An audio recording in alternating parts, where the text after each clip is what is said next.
Le directeur général de la CCI des Côtes d'Armor. Le projet sera un projet qui va durer 24 mois, 2 ans, et qui vise en fait à former 400 personnes sur les métiers de l'agroalimentaire, transformation agroalimentaire, l'aviculture, l'horticulture. Donc 400 personnes vont être formées.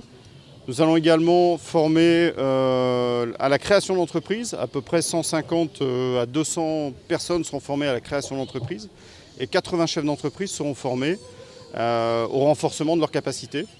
Le tout en mode compagnonnage entre la CCI des Côtes d'Armor et la CCIA de Thiès. Alors, une convention a été signée en juillet 2019 entre les 2 chambres consulaires à l'occasion d'une assemblée générale dans les Côtes d'Armor, de façon à pouvoir travailler sur des projets de renforcement de coopération économique. Donc nous, l'intérêt que l'on a, c'est de travailler dans la durée. Ce n'est pas juste la durée du projet, c'est de travailler dans la durée à renforcer la coopération entre nos entreprises.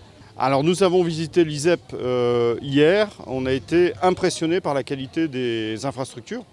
C'est extrêmement impressionnant, c'est tout neuf, avec un vrai savoir-faire dans la formation duale, puisqu'il va bien s'agir de proposer de la formation par alternance et duale entre le centre et l'entreprise, et ça ils savent faire. Alors ce sont des formations techniques, sur les métiers de l'horticulture et du maraîchage, sur les métiers de l'aviculture et sur les métiers de la transformation des produits agroalimentaires. Donc c'est des formations techniques qui visent à rentrer dans des entreprises, à des postes opérationnels, à des postes d'ouvriers et à des postes de production, forcément. Mais on est dans l'opérationnel, c'est des formations qui vont durer 6 mois. Alors ces secteurs-là, nous les avons choisis à l'occasion de différentes missions que nous avons réalisées avec la CCIA de Thiès, qui est sur le terrain. Et nous avons choisi ensemble de nous adresser à des métiers où il nous semblait y avoir des tensions de main-d'œuvre, où nous avions des chefs d'entreprise qui, il y a 2 ans, exprimaient des besoins. Donc nous avons décidé de choisir ce secteur-là. Et en plus, la CCI des Côtes d'Armor est sur un territoire agricole et agroalimentaire.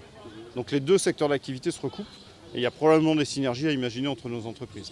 Oui, alors il y a du transfert peut-être à imaginer, on ne l'a pas encore identifié. Il va y avoir, pour structurer tout ça, une mission d'expertise agroalimentaire qui va être menée par un expert que nous allons choisir issu de Bretagne et qui pourra venir aider peut-être la filière à progresser dans un ou 2 domaines. Pourquoi pas. Que c'est un des critères, comme l'a expliqué le représentant de l'Union européenne, un des critères du projet Archipelago, si ce n'est le principal, c'est de lutter contre le phénomène migratoire.